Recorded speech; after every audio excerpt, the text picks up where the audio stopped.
In terms of Migrant Watch, we're using open source data to infer locations of people at risk at sea. It'll be something like 25 nautical mile radius, but better than a thumb on a map. And that really is for the first step, is about giving the right people with the right tools the information they need to go and do really what they want and what they're setting out to do, rather than trying to get a really great big oil tanker to look for a dinghy.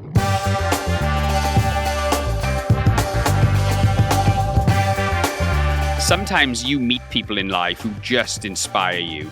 Tom O'Sullivan is an ex-armed forces entrepreneur with a wealth of life experience and life lessons that have really shaped a remarkable individual.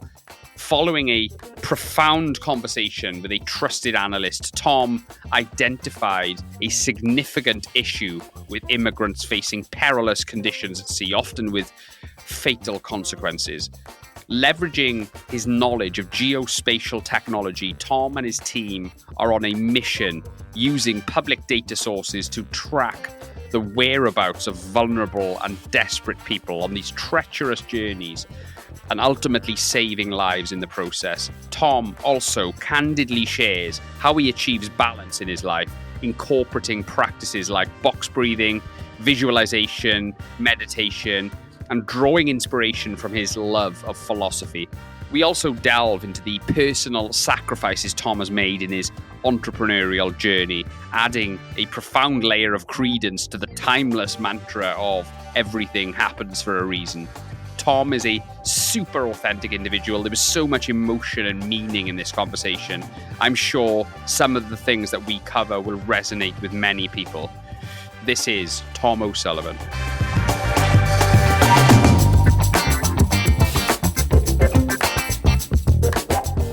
Tom, thank you so much for coming on the Tech Leaders podcast. How are you today in sunny Devon?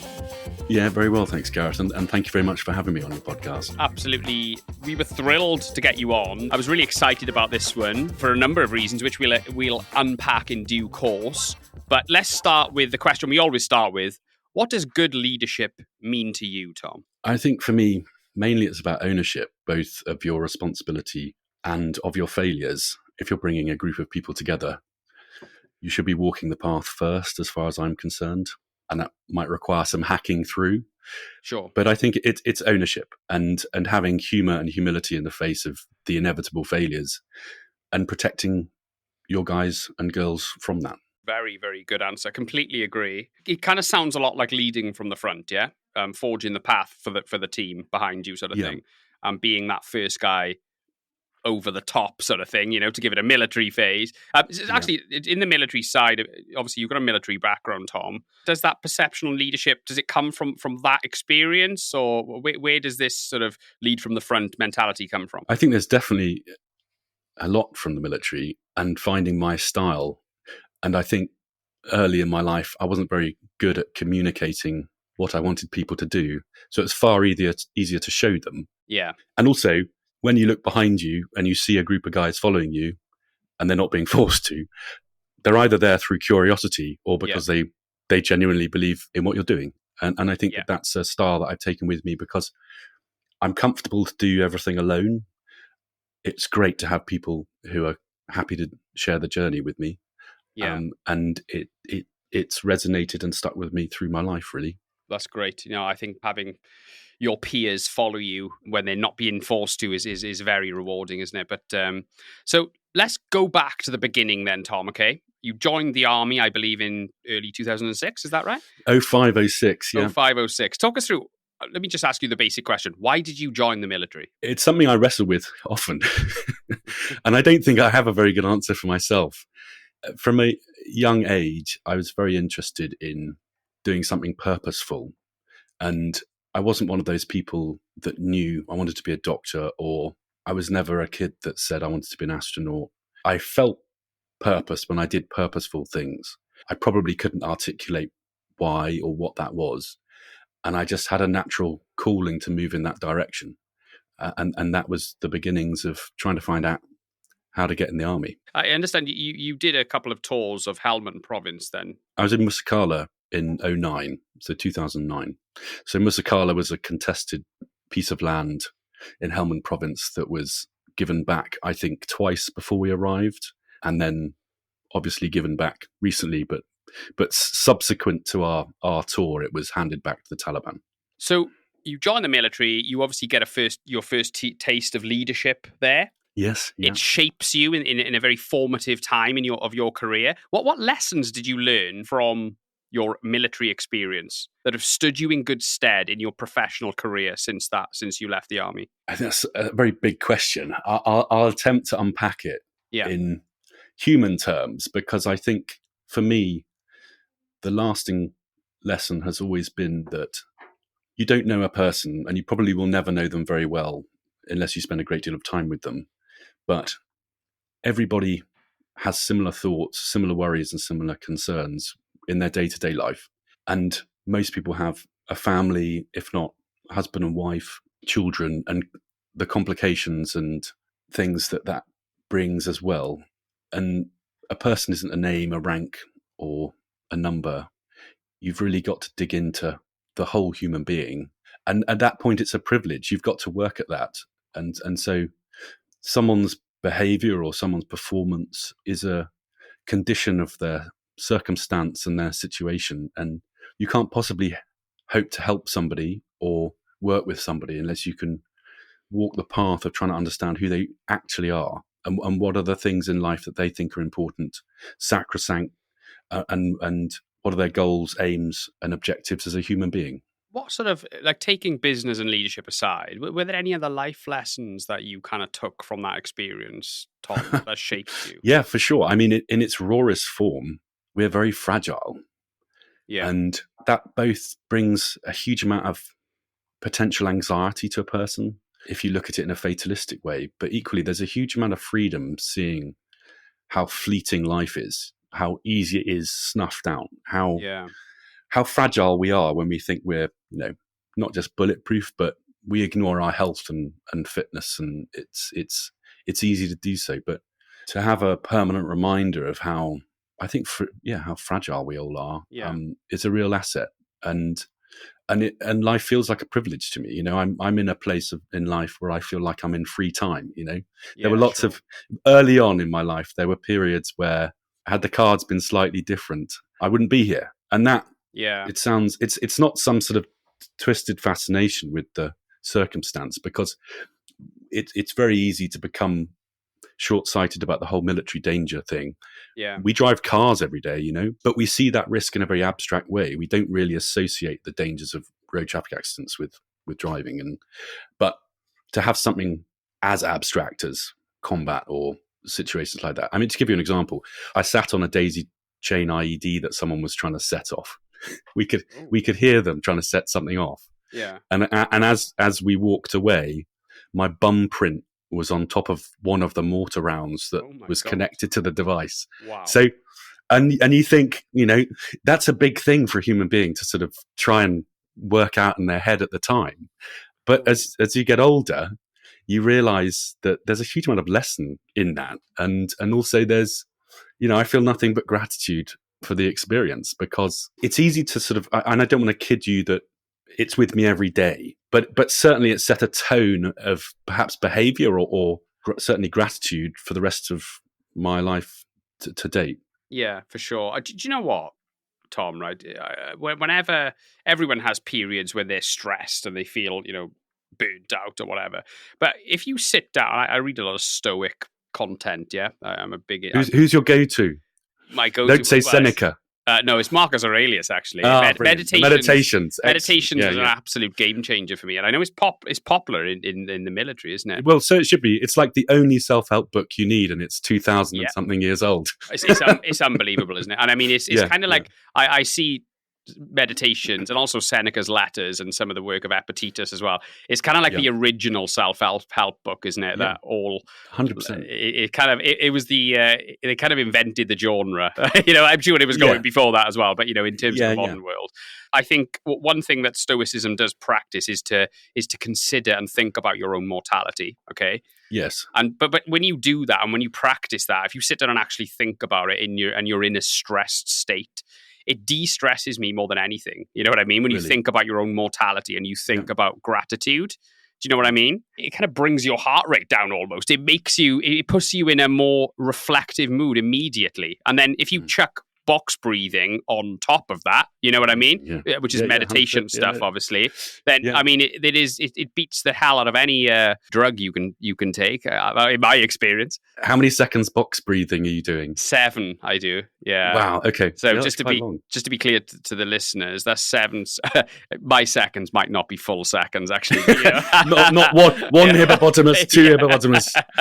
So for those listeners who are unfamiliar with box breathing, it's basically breathing in and then pausing for in this case 7 seconds, and then obviously then breathing out but slowing down your breath, so it takes 7 seconds to sort of empty your lungs, and then pausing at that state for 7 seconds, and then going back up and just going in that box, in that 4-pronged box like way of breathing. Like any conscious breathing, it has an immediate impact on your parasympathetic system. Yes. So it immediately brings down your heart rate, and it's wonderful. I mean, if anyone hasn't tried it, and I wouldn't suggest, obviously listeners, please don't put yourselves in a stressful situation just to try it out. But if you find yourself and you are armed with the simple tools to do it, it's incredible. You obviously sort of seem to be into this type of stuff then. So what type of, are you into meditation? How do you relax and bring your, stress levels down? How do you go about it generally, Tom? I meditate a lot, not as much as I should. But meditation, again, was one of those tools that in an earlier life, I don't want to say previous life, because I talk about the phases of my life in iterations, Yeah. And they all come with their own identity. And for me, meditation was something that was never part of that identity initially. And like lots of tools, when you're scrabbling around to find something and you're desperate, you start using something because it's seemingly the only thing available to you. And meditation was like that. I found myself for a few years in a place where I felt just extremely stressed and anxious for no real reason that I could tell. And meditation became a practice, a daily practice that showed huge benefits. And I'm just talking like 10, 15 minutes a morning. It's my life at the time was in total chaos, and it was about bringing some order to that. And I don't mind chaos. Chaos there can be huge amounts of opportunity, both as a human and outside of that. But when you start to feel like you're completely out of control and the chaos is being, given to you rather than you being a participant in creating it. Meditation's been brilliant. I think routine is one of those things that, whilst both making my peace with the fact that we control so little in our lives, most of the time when we give ourselves a hard time, which we do all the time, and incidentally, that's a useful tool that I use every single day, is identifying when I'm doing myself down. But when we're going through the chaos, if we can identify what we control, I find that very settling too, because we find that there's not an awful lot we do control. We can only really, in terms of our conduct, we can only control our intention to a point. I mean, and that's at a stretch. And our breathing. We can set our intention on our breathing. And we can only judge ourselves by that, The outcome, the effect, it involves other people or situations that are completely outside of our grasp. So if we can disconnect the beating ourselves up from not achieving the outcome and examining whether the intent was good, then actually there's only one thing to ask. And it's normally, absolutely, the intention was good. And I think most people might use that. Absolutely. That's really, really good point. I think it's kind of like the cornerstone, or one of the main messages from the Stoics is, focus on what you can control, and don't pay too much attention to what you can't control, because what you can't control is normally the stressor, isn't it? You never really ever stressed about things you can control. No. What do you think of visualization when you've got something to do, like a presentation, a business event, something? What do you think about using your mindfulness and your time of meditation to visualize things, to almost run through it as an exercise before the event itself? Is that a tool you've used before? Yeah, absolutely. And regularly. And in fact, I was interested in it a few years ago, and I read some papers, which I believe were peer reviewed, but don't quote me on it. Okay. But they were compelling enough in what they had written and the outcome.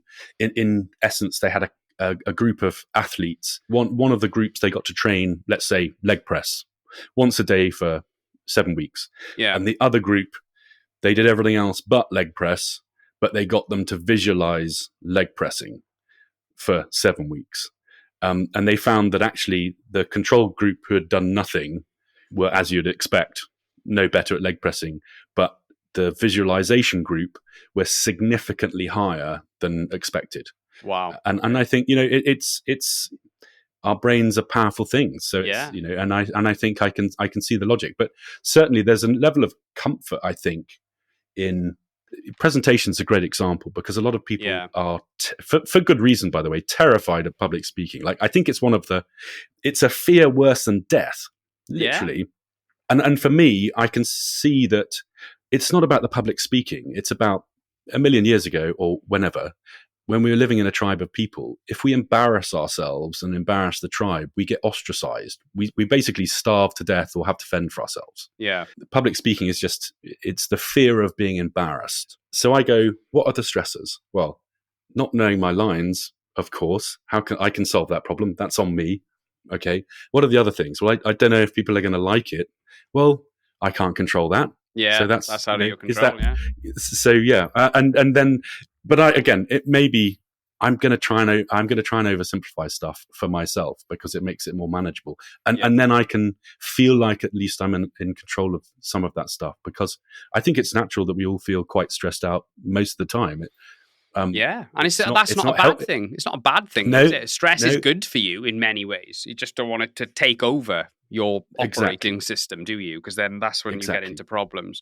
Tom, let's get back on track then. You left the army 2011, okay? You pursued a career in security and risk management, okay? A common career path for ex-forces people. How did that opportunity come about, though? And talk us through your experience of working in that space as a consultant. Well, like all army officers probably who end up in the security industry, I left having promised I was going to do something other than become a security consultant. And then again, life has a sense of humor. But I left the military, so I was medically downgraded for hearing loss.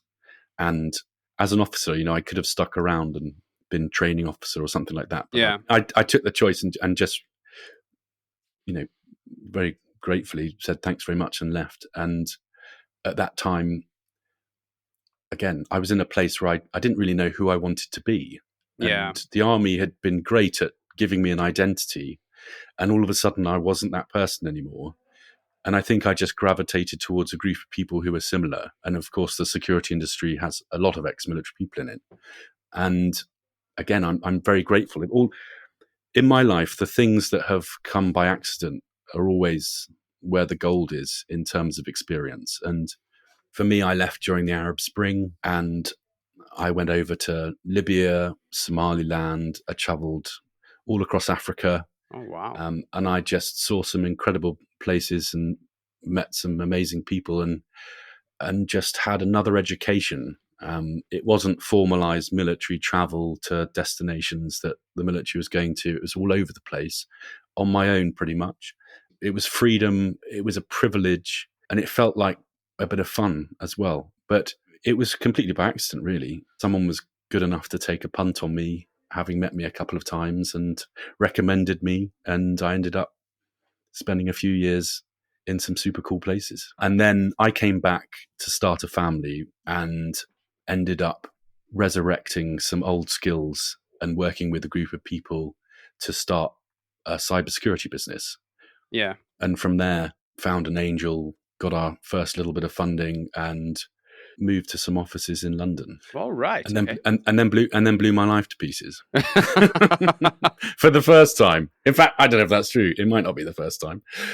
I had this idea that I wanted to be this, this tech startup person. I said to you, I left the military and just lacked any identity at all, and was still in a place where I didn't really know who I wanted to be or what I wanted to do. And happenstance took me on a path of the cybersecurity journey, and I bumped into a few people. It sounded like it was something that would be interesting, and it had purpose. There were things going on which people needed help with and perhaps lacked the immediate skill set, and as an organization, we could fill that gap. But fundamentally, it was, for me, I think I was distracted by the sort of fake romance of being a founder, and owning a tech startup and getting funded. Because, of course, what the hell did I know about being a founder and owning a tech startup and getting funded? And we moved to offices in London where every business there was going on the same path. And we were talking to Silicon Valley Bank and others who, were suggesting what the pitch deck should look like for your Series A and Series B. And, WeWork at the time was being peddled as this amazing, amazing template. The startup culture at the time that I saw anyway was all about getting funded rather than doing something that you enjoyed doing that people would pay money for. It was an education for me. My family was living in Cheltenham and I was getting the train into Paddington every day. By the time I got to the office, I was probably already 4 hours traveling to come to my swanky offices, which cost 10 grand a month, which I didn't really know why I was paying for. How many staff did you have? There were 3 of us. Oh, right. You probably could have been more cost efficient then, do you think, then looking back now? Yeah. Okay. Oh, 100%. And also there was there were decisions made that I kind of just let get out of control. And I had a crisis. And at that time, I just decided that enough was enough. My wife at the time and I were having real problems. And we had 2 young kids. I was commuting basically most of the day and missing bedtime every single day. And this was not the life that I wanted to lead. And the work was miserable. Everything just started to get quite toxic for me. And my wife at the time, and I just said, something's got to change. And I asked her what she'd like to do. And she said she'd like to move to Spain. So we moved to Spain. Oh, wow. Okay. Is she Spanish or something? Or was there a reason? No. I just think it was a vision of just getting away, but not so far that we wouldn't be completely out of reach for everyone else.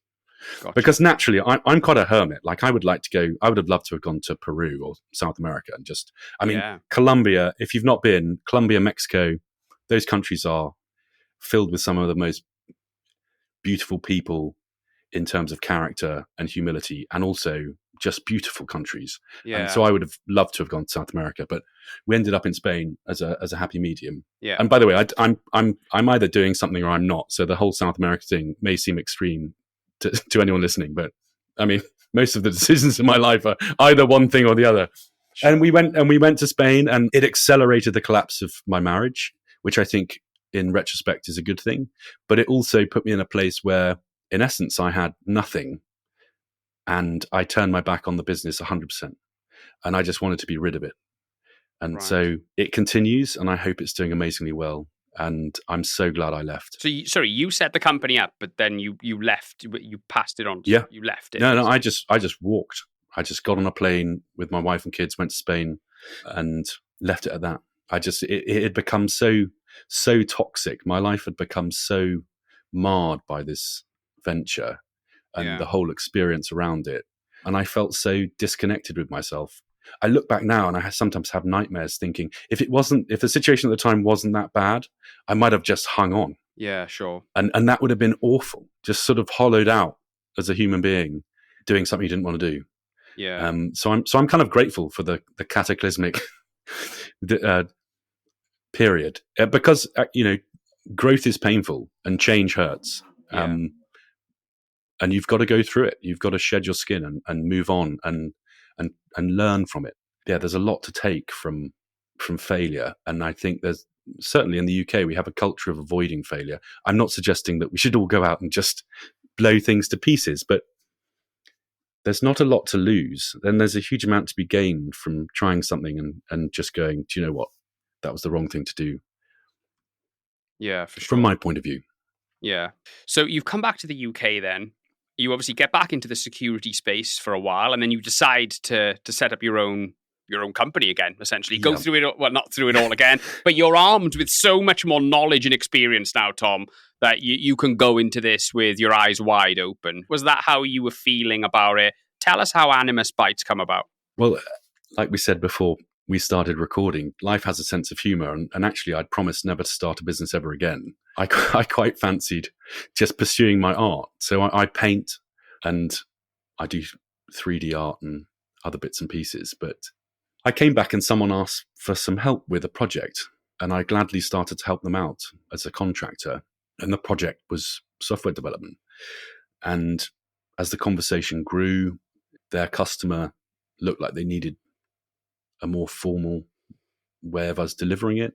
And Animus kind of happened through my intention to do a good thing rather than bootstrap something, and to really formalize the renaissance as I saw it, whilst giggling about the fact that I'd obviously gone against my promise to myself that I'd never start a business. But I think that's life. It felt natural, and as you kind of alluded, it gave me an opportunity to have a hard line and some defendable things that I'm not going to do, and I'm not going to borrow money to build a business, because I think that's the wrong path for me. It doesn't mean it's the wrong path for anybody else, but certainly it gave me a far better idea and structure to coming back into it. How do you manage your balance in your life now then?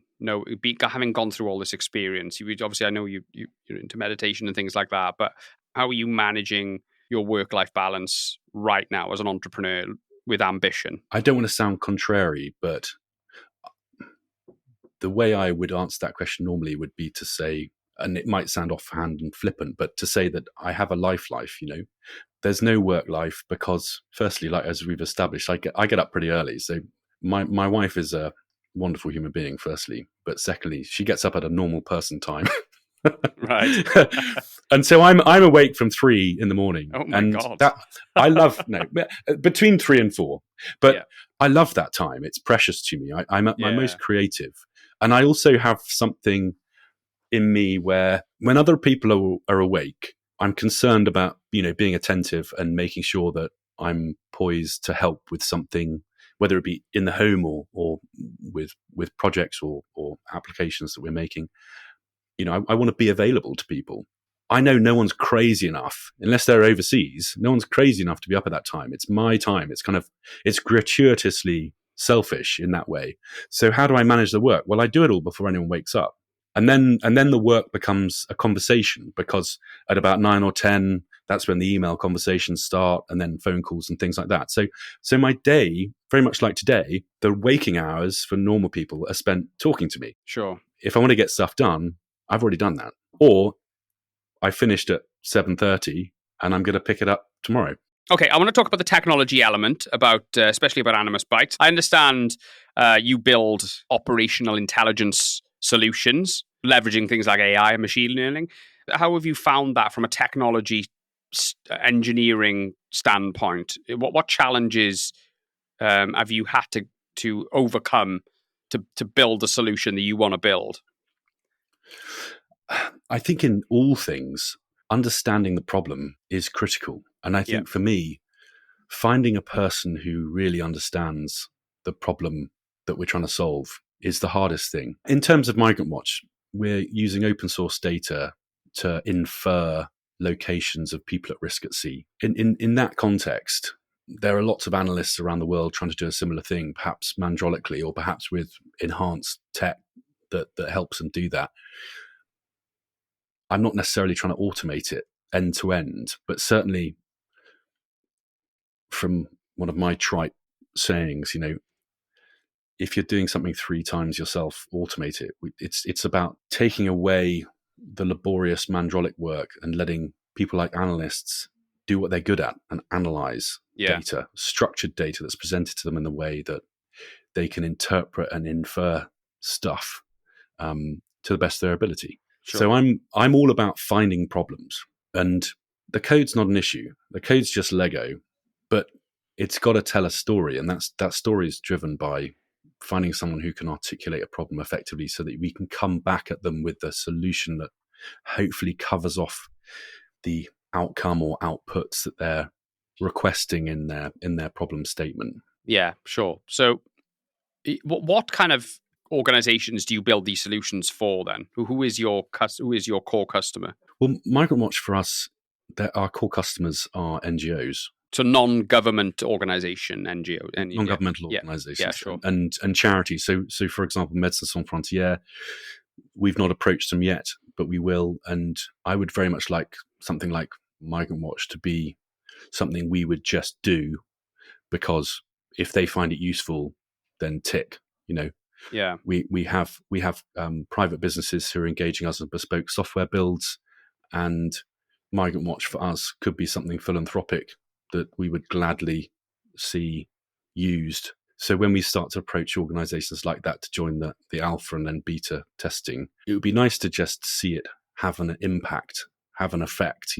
What a cool thing to think that at a desk you can create something that potentially might impact the saving of life. We all have heard on the in the media about the issues around illegal immigration coming across the boats of people coming across the channel. Some horror stories, absolutely like horrific stories of people drowning and things like that.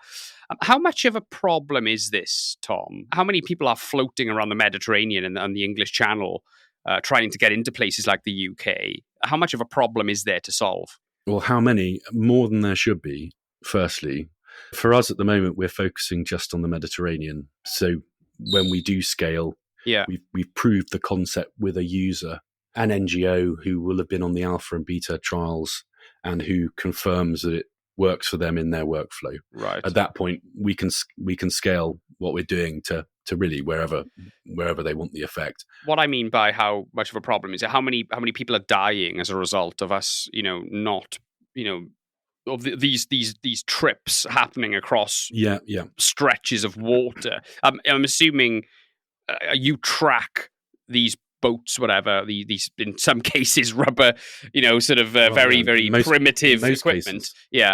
Yeah, in most cases. So how do you track them? We're inferring locations through social media chatter and other communication chatter. Oh, wow. Okay. I understand. The simple solution would be to get live satellite data. Yeah. But satellites are really expensive, even though the costs have come down enormously. Yeah. So trying to solve the problem in a way that makes it less costly so that we can prove something. And then if we do introduce satellite photographs and imagery, it enhances the already working thing, if you see what I mean. Yeah. We're inferring through models that we've trained, we're inferring locations because of chatter and social media descriptions. But back to your first question, how many? So pre-Christmas, people traffickers, and this is just one instance, people traffickers had dragged a rubber dinghy of about 30 people out into the shipping lanes, which is their modus operandi, because then they get picked up and someone has to deal with them. Oh. And I think it was at night,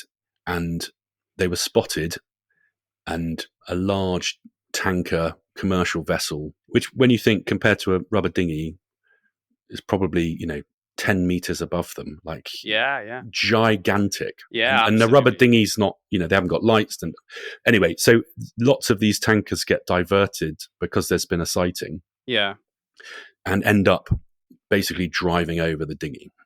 Oh my god! And that's one event from last year, Wow, and so the intention is that people like Médecins Sans Frontières have their own vessels, which are specialist vessels designed like the RNLI. They're designed to save people at sea.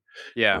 So instead of guilting commercial vessels into looking for rubber dinghies, it's about putting the right vessels on task to go to a place that is, let's face it, it'll be something like 25 nautical mile radius, but better than a thumb on a map. And that really is for the first step, is about giving the right people with the right tools the information they need to go and do really what they want and what they're setting out to do, rather than trying to get a really great big oil tanker to look for a dinghy. Let me be clear. It's not that the commercial vessels are just driving over them.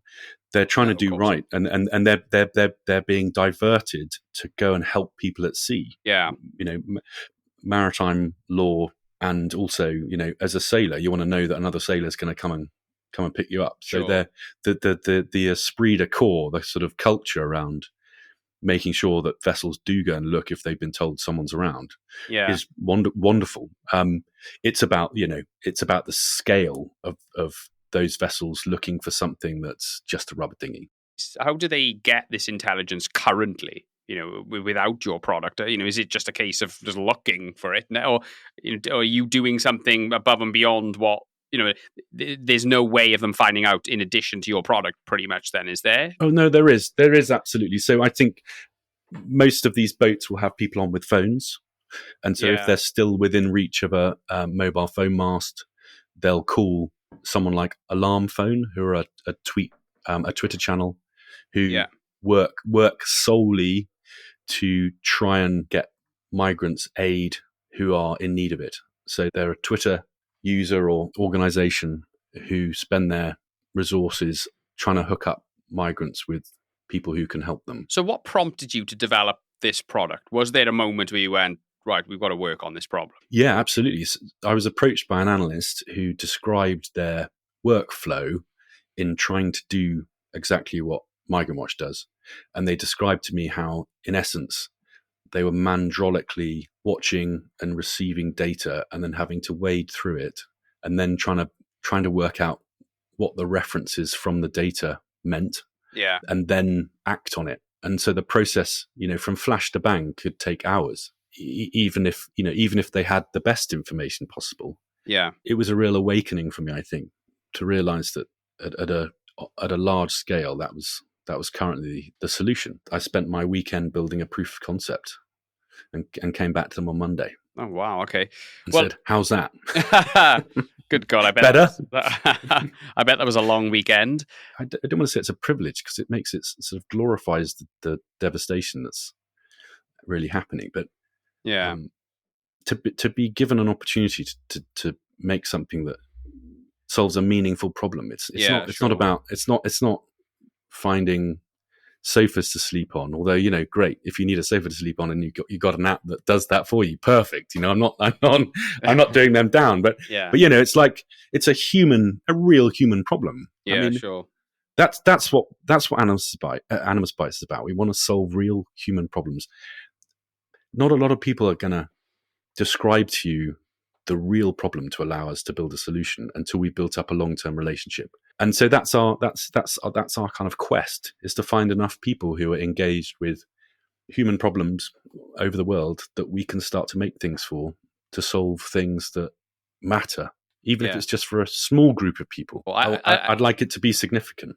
Is it challenging to hire people with this? Because they're not going to have the same passion as you, potentially. Maybe they are, but it's unlikely. So is that a limiting factor for you, bringing in the right people to grow the company with your passion and with your vision? Yeah, I think there are lots of ways to scale, especially in a place of software development and applications. There was a great book written by Laszlo Bock, who was the people operations guy for Google.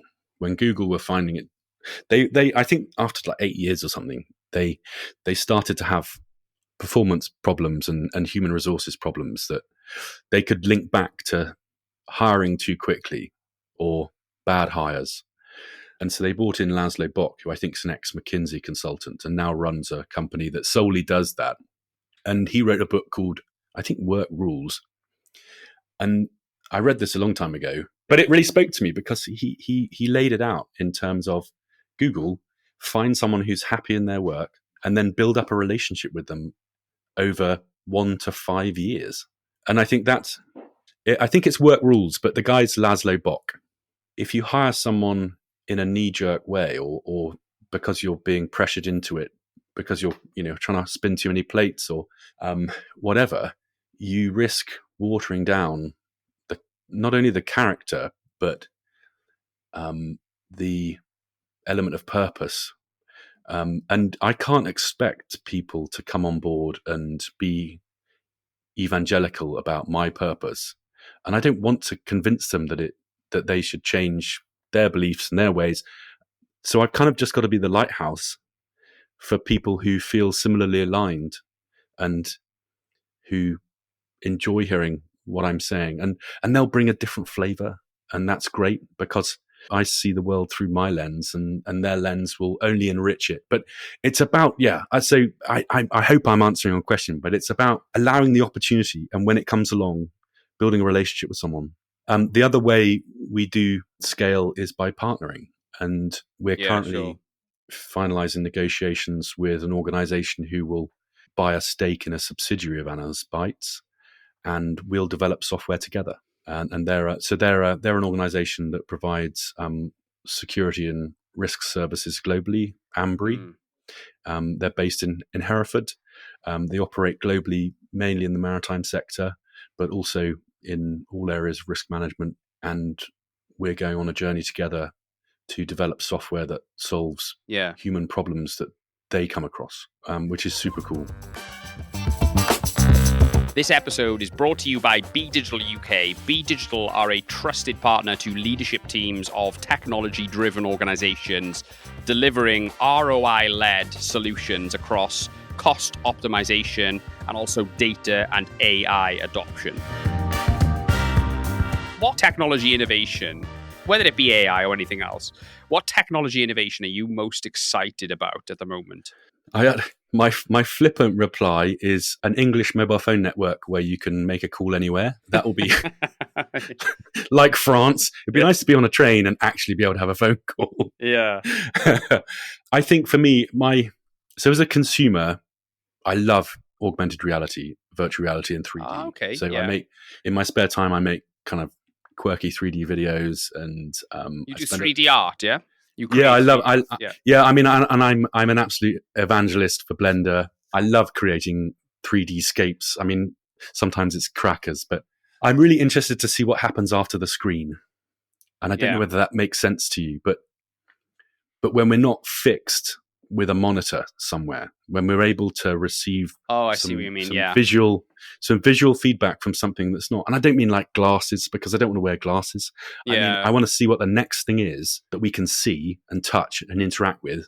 And I don't think it's going to be Minority Report style, but that's something that I don't think it's 5 years away, and maybe it's 10 years away. So you're talking about hardware that will potentially replace the phone as a medium for how we interact with technology. No, I mean like, so you've got your LCD monitor or your laptop screen in front of you right now. Yeah. What replaces that? What are we going to look at? Right. So just the visual element of it then. Yeah. What are the surfaces that we're interacting with, and how do we? Because we've gone from flip phones to touchscreen, and that touchscreen came quite a long time ago now. But we've got a sort of improvements on that. They're iterations of that. Yeah. They're not huge improvements. We haven't. What's the thing that's going to be like Apple showing us the touchscreen for the first time? Yeah, I see what you mean. What's the next one of those? Interesting. I mean, I suppose the contenders at the moment, maybe what it actually is, maybe something that we haven't even thought about yet. But I think the contenders at the moment, I suppose, are, you've named one, the glasses, some sort of visual, something that sits around this part because it has to involve your eyes, or maybe it doesn't involve your eyes and it is actually a Neuralink type perhaps brain device. You can count me out at that point. I'm not interested. But I think it's I can't think what else it could be, though. How else would we interact with our senses? And I think it's the unknown, and that's brilliant. Because for me also, to get to that place, we will have gone through the getting rid of the peripherals. We would have stopped keyboards. We would we'll be in a place where gesturing is natural. We're not going to be teaching kids how to touch type, and they won't be at a disadvantage from not being able to touch type. Sure. And I know, voice is excellent. Voice to text has got a lot better and very, very quickly. But the interaction with and it's not about replacing the compute hardware necessarily. It's about where does that sit? Yeah. And what are we going to do with the gesturing, and what's going to happen to the screen? And I hope that makes sense. I mean, it's a bit... No, it does. It may be a bit out there, but... I've just thought about another potential one. Do you know, it could be something which is, like when you go to a concert and watch Elvis, it's obviously a concert from the 1960s. VR Elvis. Yeah, the VR Elvis, Yeah. The Avatar. You watch the Avatar. Yeah. But it could be, you could probably have it in your watch or something. You could just create a 3D internet environment anywhere through a projector type device, probably a watch. It could be something like that, couldn't it? That's potentially another way we could interact. Well, you're going to get Zuckerberg's going to pick up the red hot phone and give you a call now. He's going to be like, you could get, Meta. That's what we're doing. Yeah. I think the metaverse thing is, obviously that's a sort of start of what you're talking about, but you're talking about proper projections layered on augmented reality. When it feels seamless, that'll be a joy, I think. 100%. When we've not got a TV hanging on the wall, when we've got a beautiful room that's not filled with technology, but is filled with technology. Yeah. When we can kind of have not just projections, but surfaces that we can interact with touch, when we can view things on ordinary everything and improve the room, perhaps, as you're describing, by having a video call, but the video call's 3D and I'm in my sitting room without having to have some weird little rotating camera pointed at me. Yeah, that's something I'm interested in the future. How do you think AI and modern technology is potentially going to change the military? Can I ask you about that? Have you ever thought about that? What's really encouraging, firstly, if we start to talk about sort of defense technology, is that it's a bit like nuclear weapons being a deterrent. Because everyone's got it. Yeah. There's no competitive advantage, which is good. Yeah, I think so. The playing field has to be level. Otherwise, if one side is whether or not they want to have kind of provocative intentions, if they're seen to be one-upped in the technology, they become a risk, which we can see politicians blow out of all proportion and create an idea in our minds that they either are threatening us all the time, which makes us anxious and isn't helpful, or that they're posing an immediate threat to everything and everyone goes into panic, and that's not useful. So first point really that I'm trying to make is that it's great that it's even Stevens. No one's got a competitive advantage. Yeah. And like cybersecurity, the hackers have got AI as well as the defenders. Yeah. So we're just seeing more advanced things through tooling. I think recruitment, and obviously that spans all sectors, but certainly in the military, I think recruitment is something that massively recruitment and training. Yeah, absolutely. And for the better, aces in their places. Do you have any thoughts on how it's going to have an effect, whether it be negative or positive, on the jobs market and employment generally? There's this fear-mongering that we're going to be replaced by robots and things. Yeah. The optimists sort of say, well, it's just another evolution of the labor market and we will just change the jobs will change. They'll just modernize like they did in the Industrial Revolution, like they did in the Digital Revolution. It's just the next phase. Do you have any thoughts on this topic at all, Tom? Yeah, I do. And again, perhaps I don't think they're out there. I think on the subject of universal basic income, human beings won't get out of each other's way to allow that to come through. I think it's a brilliant thing. If we imagine how many brilliant scientists and doctors and any other trade we haven't got because somebody couldn't afford to put their children through university, or the pressure was too much with fees. Can you imagine a world where unfettered you'd have access to education without having to pay for it, and it would be of a standard that was worth paying for through sharing some cash about? Yeah. That's a bit off message, but no, I think I get you. I get what you're saying. Yeah. I was chatting to a journalist the other day, and for me, I feel like we're in danger of being wrapped up in not just a scaremongery. I think if your job is sending emails, there are, and we've all worked for people who just flick one email from their inbox to your inbox, they're going to get replaced, and I think that's brilliant. and because we could, if someone's got to tell the model, presumably how to react to certain levels of emails, and hopefully that person will go on to do something that they feel is more meaningful and enriching in their lives, because that is not it. Sure. But I think we're at a place where the scaremongery for me is around the legislation of AI. And I think from my point of view, and I don't want to be too cynical about this, but it strikes me that the quickest way to raise the profile of an organization is to go and seek counsel with judges and say, we need to be regulated. This is so dangerous. This is so dangerous. Please regulate us. That was a brilliant move of marketing. It's, ChatGPT, great tool for the consumer. OpenAI, they're trying to make some cash. And I'm not against that in the slightest. But I think we're going to see a lot of pseudo scaremongery around the legislation of AI because of the potential dangers without having too much substance behind the claims. And impenetrable arguments about why that is, because someone will have hammed up the technical wind over it. I don't think that, because all over the world the technology levels the playing field. If we either have it or we don't. If one organization does, they've perhaps got it for a little bit of time before everyone else gets it anyway, and maybe we get a lesser version. But I think legislation is something that I encourage, but not as a device to make something seem more powerful than it is. And at the end of the day, until they can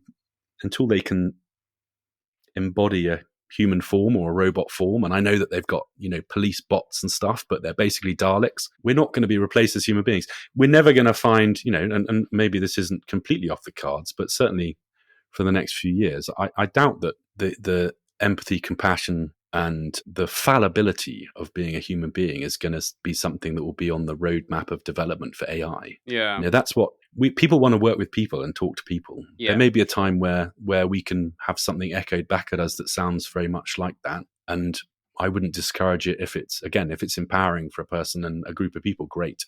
Yeah. But at this point, I don't think there's too much to be scared about. It's as you started with, I think it's brilliant progress.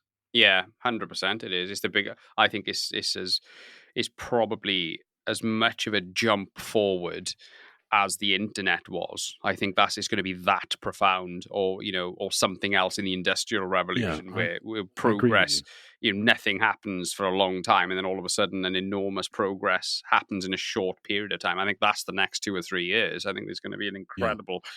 And the one thing that does not scare me, Tom, but the one thing that I am mindful of is I think the people who embrace these tools, are going to have such a competitive advantage that they will excel way beyond their capability levels. You know what I mean? So if you can embrace the use of ChatGPT and try and really find a way to make the model do much of your job, to automate processes and stuff like that, then you will become significantly more productive, significantly more creative than your peers. But most people, it'll take them a very long time to utilize these tools. Do you know what I mean? So the early adopters of these tools are going to have such an opportunity, and entrepreneurs as well. Yeah. And to your other point, I think about if I was advising a relative who was, let's say, in their mid-teens now, I absolutely agree. If I was giving career advice, I would definitely be telling them to point at something which is less on the clerical administrative side and point at something which is more like sales, or something which has got more of a human element, because that will never be replaced, will it? So you can't out-human a human. So AI can't really help on that front. But we'll also have the bad actors who will use AI for nefarious purposes, which will make them infinitely more efficient at being bad actors, and we'll just have extremes. By the way, on the bad actors front, look at cybersecurity. There's a whole sector of business who owe a huge debt of gratitude to hackers. Yeah, for sure, for sure. And similarly, in the policing of perhaps, look at it at a rudimentary level of ChatGPT plugins, there'll be a group of people who are trained, teaching, learning how to deal with, whether it be individual or state-sponsored bad AI plugins or actors. Sure. And, I just think there's an element of harmony to the whole thing and balance. Yeah, absolutely. It doesn't strike me that one side wins, in the long term. I think it rights itself. Yeah, it evens up. I'm keen to ask you this, okay? Sitting in your armchair now, looking back, and I know you're still a relatively young man, you've got a long way to go. But I hope so. Looking back over the course of your career, I want to basically maybe try and tune into that guy early 2006 who joined the army. Okay, that sort of fresh-faced youngster who didn't really know what was in front of him, but knew he wanted to do something purposeful, as you said. Okay, yeah. What advice would you give to that guy right now, knowing what you know now? I would be after slapping him about a bit. I would say, love more and laugh more and get out of your own way and take more risk, because do it early before you've had children and before you get intertwined with responsibilities. Yeah, sure. But get out of your own way, and to a point, do it for yourself, not everyone else. No one knows the inner workings of one another. Everybody's scared, and as I said, we're monkeys in shoes. I'd like him in a sort of parental way. I'd like to give him some freedom and take some weight of both obligation and conformity off his shoulders, and just live your life, be who you are, and love a bit more. I love that. basically. Fantastic. Well, no, that's great advice. You mentioned a book earlier. Oh yeah, Laszlo Bock. Work rules. Yeah. I hope he's going to pay me royalties. We'll check that on the show notes. What other Cool. book? And let me just say this caveat: it doesn't have to be a book. Or what other piece of content? And it can be anything. It can be a song. It can be a documentary or a movie or whatever. What piece of content have you been inspired by in the last couple of years? Albert Camus' Myth of Sisyphus saved my life. Oh wow!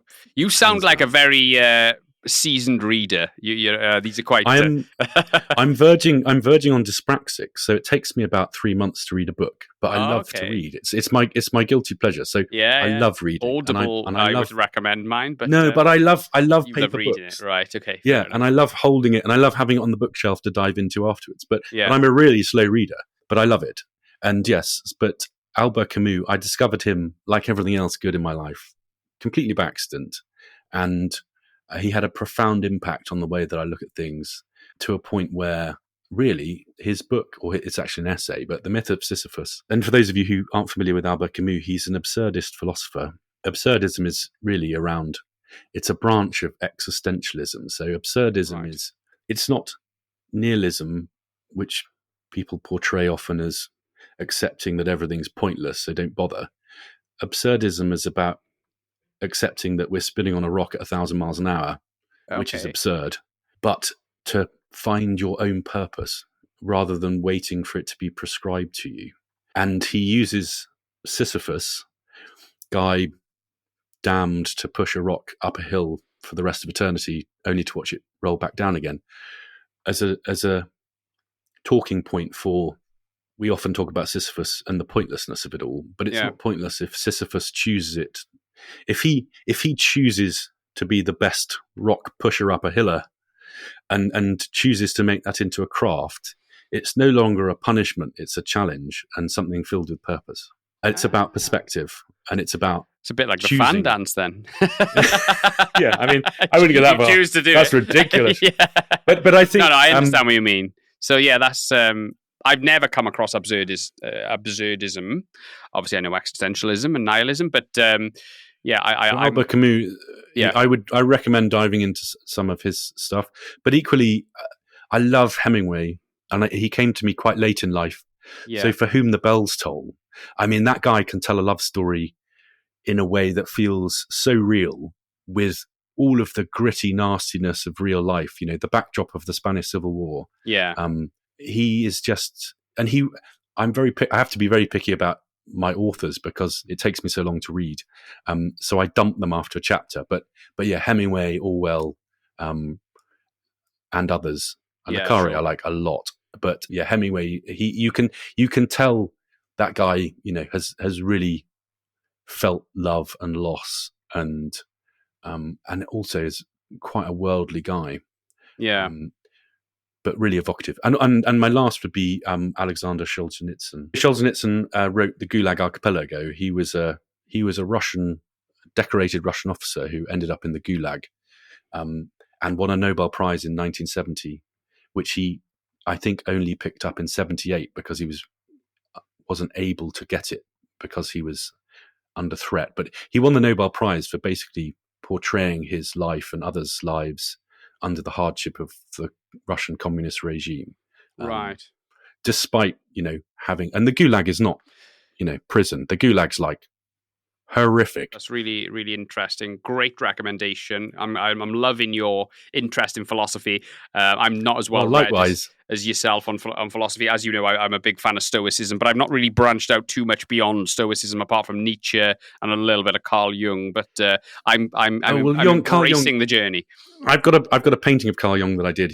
Again, he was part of my Renaissance, and someone who is just incredible. And I mean his books are impenetrably large. Yeah. But his concepts are wonderful. And I love the fact that he, as an understudy of Freud, he took a slightly different take on the human condition, and in a slightly kinder way. Yeah, sure.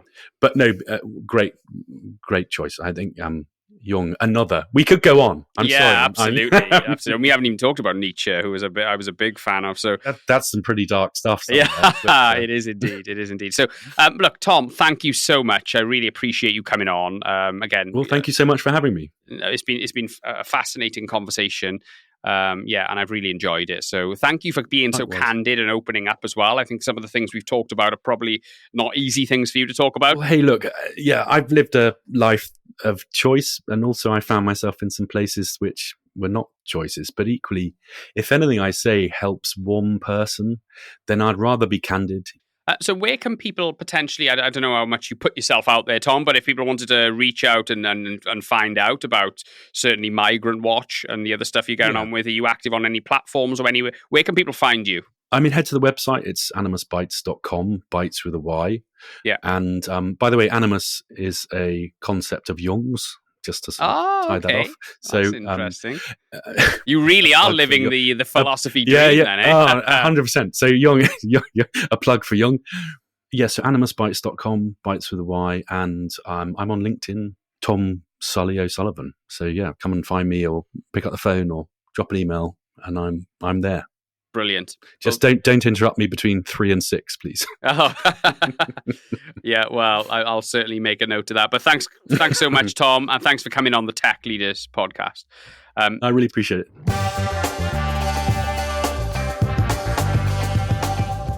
That was really some conversation, I have to say. We ended up recording far more content than what we needed, but I just enjoyed chatting to Tom. It was undeniably one of the most authentic conversations that we've ever done since the inception of this podcast. Tom is an incredibly likable chap who articulately shares his journey through both challenging and successful times. There are many highlights I could draw attention to here. Obviously, Tom was very honest and candid about his marriage and also the journey he went on with his first startup. And squandering money on things which weren't so important, and just the sort of ups and downs of entrepreneurship and his time in the army and so on and so forth. But I thought I'd draw attention to the impact of meditation, especially things like box breathing. I thought that was really, really interesting. His perspective on these practices was fascinating. And I can't stress enough the value of things of meditation, especially if you grapple with anxiety and stress. It really is a game changer. Additionally, visualizing things before like events, like public speaking events and things like that, if you put your brain through the paces beforehand, you're so much better equipped to give it your best shot on the day. It is an absolute game changer, and it was really interesting to hear Tom's thoughts on that. We strive to make these episodes as informative and educational as possible. So I really wanted to underscore the importance of that part of the conversation. There was lots of other things, though. I mean, it was full of value. Tom was really interesting, a great guy. I hope you enjoyed it as much as I enjoyed having the conversation with Tom. Yeah, thank you so much for downloading. Please don't forget to subscribe. We've got some incredible guests coming in 2024, but thank you so much for your support.